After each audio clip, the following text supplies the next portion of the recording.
So President Abraham Lincoln and I go way back.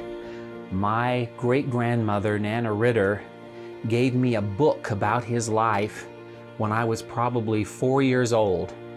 And she read about his life to me. I was fascinated by him. So I was introduced to him by, of course, the portrait on the penny, the wonderful book she gave me, and then right next door where I lived, next to my great-grandmother, my parents had in their doll studio at the time, just down the hall from my bedroom, a display case with this portrait of Abraham Lincoln that my dad did the head, he sculpted the head in 1955, and my mother worked out the costume. This is a felt coat.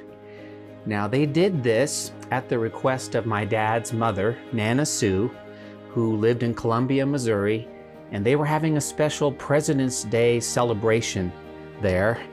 And she requested that Mother and Dad design an Abraham Lincoln doll and a George and Martha Washington doll.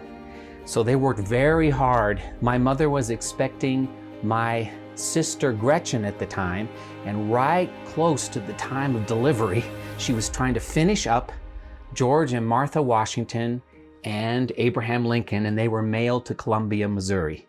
Well, I found out some years later that my dad was not at all happy with how Abraham Lincoln turned out. I think it was a fine first attempt, but he said, well, that didn't go well. But my dad, like myself, was fascinated by the character of Abraham Lincoln, the person, the president, the things he wrote, the things he said. And I noticed one time when I was maybe in 6th or 7th grade that he had sculpted another head out of clay. And it just was right there on his desk. And I thought it was great. It was somewhat, later than this. And it just sat there on his desk. And I said, Dad, we should make another Abraham Lincoln doll. No. I don't want to go there. Well, finally, in 1983, my parents decided they wanted to do a new Abraham Lincoln doll. And he's here at this end of the case. And oh, my dad slaved over the portrait this time. He was able to use a new kind of sculpting clay called Super Sculpey, and he sculpted this head and worked out how he would stand. He's here next to a pedestal table with a Bible on it. He sculpted the Bible. And my mother, who I found out some years after she did the first Lincoln, was very daunted by formal men's suits, because of just a complicated kind of cut. She loved kind of approaching her costumes organically, which is kind of how I've always done the marionette costumes. And so she asked a gentleman who worked for Simpich Dolls, who happened to be a tailor also, to help figure out a pattern. And so they worked out the suit that Abraham Lincoln would wear, and they dressed him in ultra suede.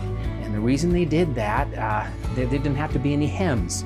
Had to work out this elaborate suit, but at least there was no hems. And he was produced in '83, and I think over the years my dad redid the head one more time. This actually may be the second head. I'm not absolutely sure.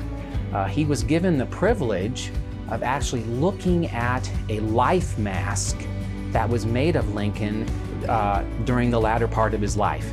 I guess there were 2 life masks made of him, and they had a friend who was he was kind of a professional mold maker, and he had a copy of this life mask, and he let my dad borrow it to do his portrait of Lincoln. So that was an exciting thing also. But this kind of interest in sculpting this man continued for my dad, and he did several other portraits. I love this one. This one was done in wax. And when you make a bronze, you lose the original sculpture. It actually melts out of the mold. So we don't have the original on this one anymore, but we have a wonderful bronze. This is actually very heavy. And this is a great piece. We recently set up a display in our house It's kind of a patriotic display, and we have that there. He's great in a library or a den. It's just a wonderful portrait of him. This is another sculpture my dad did. This is clay. It was never made into a doll or any kind of bust. It's just the original sculpture. Again, he was just experimenting. You know, there's just a lot with that man's face. It's just kind of fun to explore. As a sculptor, you have a lot to work with. And wonderful portrait there. Nothing ever happened. This is one of a kind. In 1999, they did this very elaborate portrait of young Abraham Lincoln. My dad had seen an illustration of Lincoln leaning against a log cabin, or I'm not sure exactly, maybe it was actually a tree, and they adapted that idea for the sculpture. He wanted him lying down with his feet propped up, like he was in the illustration. Very difficult thing to work out for a doll. The proportions, you know, to make it all look right when it was finished. But they worked out, you know, boots, a log, part of a log cabin. He's reading Pilgrim's Progress. And then my dad even wrote out a special thing about Lincoln reading Pilgrim's Progress on the back of the log house. This was produced in very limited numbers in the late 90s into the early 2000s. They were just daunted putting this thing together because, again, you know, it was easy to have him not look right, and with his long legs. A great piece. The Pilgrim's Progress book that he's holding, I have to tell you that I have always been fascinated, like I said, by this guy, and I wanted to interpret his life or something about him in a marionette play. And I tried for a long time to write a play that I was going to entitle The Portrait on the Penny. And I studied his life and got some ideas of how I could do some sort of celebration or just overview of his life, but it just was not coming together. And then I read one day that he had loved the book The Pilgrim's Progress by John Bunyan. And I thought, well, I don't really know a whole lot about that book, just a tiny bit, so maybe I should read that. And it was interesting. I read the book and basically couldn't put it down and decided right then and there that maybe I should do a marionette play of The Pilgrim's Progress instead, which I did. And that was a huge production for me with like 24 marionettes. So I attribute Abraham Lincoln to me discovering Pilgrim's Progress, and I think maybe that's why my dad decided to have him hold that particular book that he's reading in his reclined position here. So he is a magnificent historical figure that has captivated my family. When we would go to Disneyland, we would always make sure we saw great moments with Abraham Lincoln. Finally, in the year 2000, that was 2 years after I did Pilgrim's Progress, I sculpted my own marionette of Abraham Lincoln and included him in a play called Portraits. And he finally found a place in one of my shows, and he has a section of the play where he recites portions of his second inaugural address, and I have some excerpts from some of his letters. And I attribute really all of that back to my great-grandmother who first introduced him to me. So this is a wonderful case. It was wonderful to design this display for Abraham Lincoln back when we first opened the Heritage Center and Museum back in 2009. It's going to come down very soon. I have a great idea for a new display, but this one has to come out. But fortunately, Lincoln is going to be a part of the new display. So we're excited about that, and hopefully you can come to our Heritage Center sometime soon and see the new, very patriotic display that we have planned. So a wonderful piece, I have to say, one of my favorites.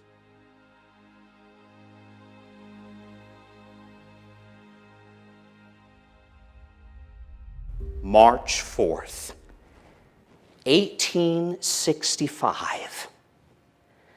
The Capitol portico, Washington. The second inaugural address. Fellow countrymen, on the occasion corresponding to this 4 years ago, all thoughts were anxiously directed towards an impending civil war. All dreaded it. All sought to avert it. Both parties deprecated war, but one would make war rather than let the nation survive, and one would accept war rather than let it perish. And the war came. Neither party expected for the war the magnitude or the duration it has already attained. Both read the same Bible. Both pray to the same God. And each evokes his aid against the other. The prayers of both could not be answered. That of neither has been answered fully. The Almighty has his own purposes. Fondly do we hope, fervently do we pray that this mighty scourge of war may speedily pass away. Yet, if God wills that it continue, until all the wealth piled by the bondman's 250 years of unrequited toil shall be sunk, and every drop of blood drawn with the lash shall be paid by another drawn with the sword. As was said 3,000 years ago, so still it must be said, the judgments of the Lord are true and righteous altogether.